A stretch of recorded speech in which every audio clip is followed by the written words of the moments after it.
Velkomin aftur í föstudagsþáttinn. Hún komin til mín í sófan, hún Eyrún Gígja. Hún var að gefa út barnabók sem heitir Ata og afmælisgjöfin. Velkomin. Takk fyrir.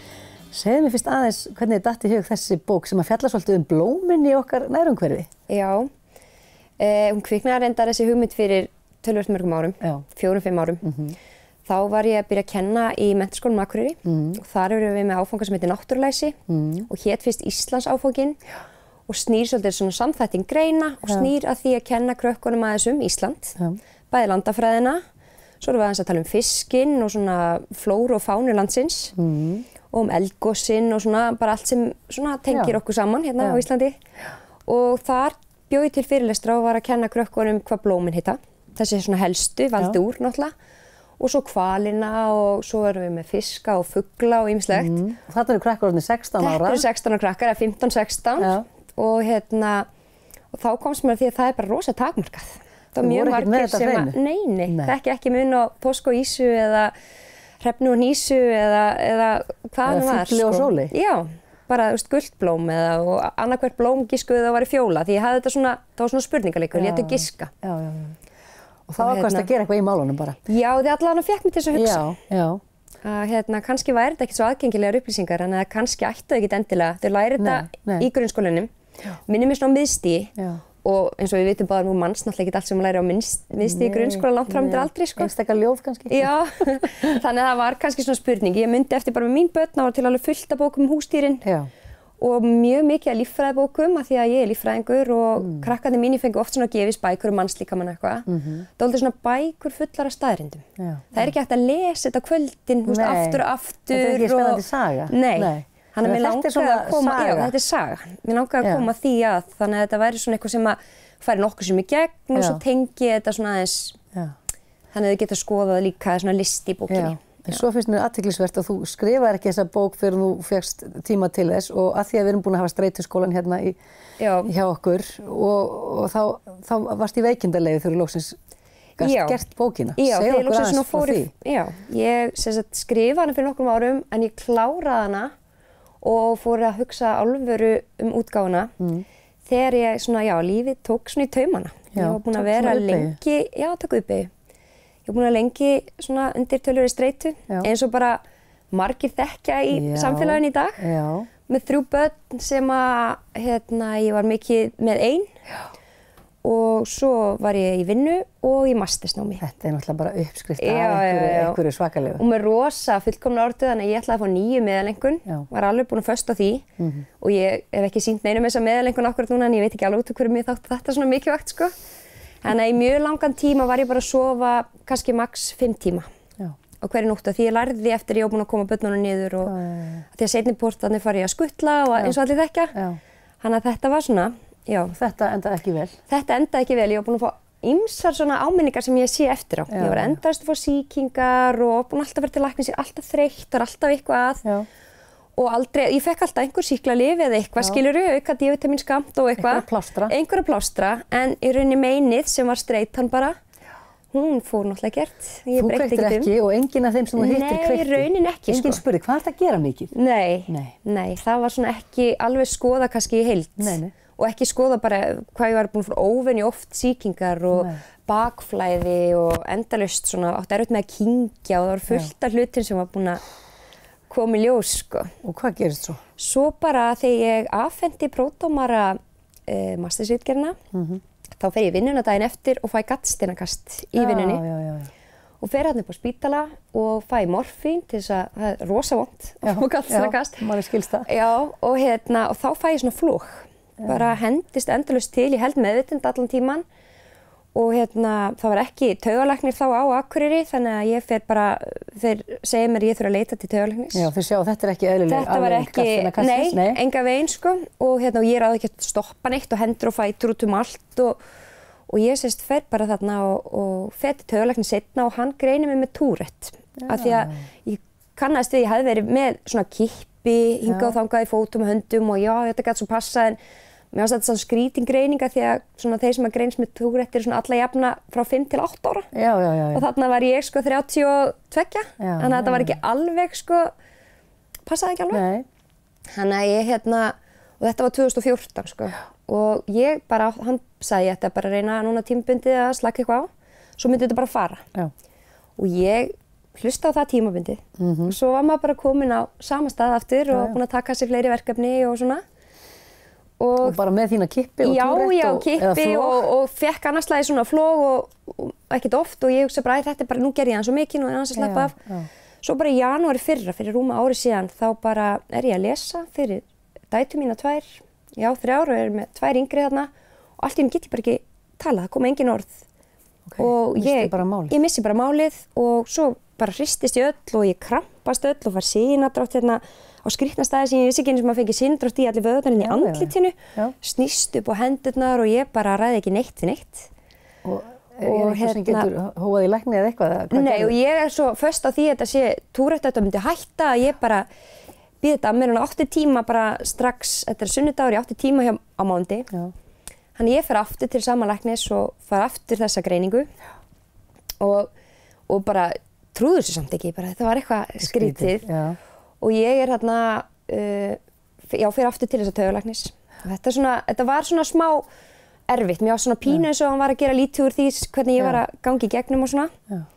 En ég gat ekki unnið að því ég vinni við að flytja fyrirlestra og ég stamaði rosa mikið og ég kiftist rosa mikið. Málið kom ekkert kannski aftur alveg? Nei, ekki svona venjulega sko. Og ég kiftist rosa mikið, ég var með rosa hálsrykki, smell og klapp og ég réði ekki við neitt og neitt, átti erfitt með að bara borða og fekk þessi flog alveg endalaust og lengst í 6 klukkutíma. Varstu þá komin á einhver lyf við þessu eða hvað? Nei, ég fór á, hann sendi mig til geðlæknis, þannig ég fór á svona róandi lyf því hann sagði ég væri bara stressuð og þetta myndi svo bara fara og ég var svona aldrei almennilega sátt. Hann er mamma, mömmur er nú bestar, hún greip svona í taumana. Ég er frá Ferma og þá er ég mjög slæm og endalaust að fá flog og hún tekur þetta upp. Tekur þetta upp á vídeó. Og við setjum þetta á geðlækninu sem var rosa flottur sem hjá því ég kom svona fælni, félagsfælni, vildi ekki fara. Mér fólk horfa á mig og svo var ég stundum bara alveg eðlileg. Þannig mér þá bara líka erfitt að fara því þá fór fólk að hugsa sko, henni er ekkert aðeins, skilurðu. Og ég var þá kannski kvöldi áður búin að liggja bara í 3 tíma í kipum, sko. Þannig að hún hann mæli með ég myndi bara deila þessu á vinahópi minn, bara svona loka grúpa á Facebook til að sýna þeim hvað það var sem var að hrjá mig. Og líka á vinnuhópin í menntaskólanum.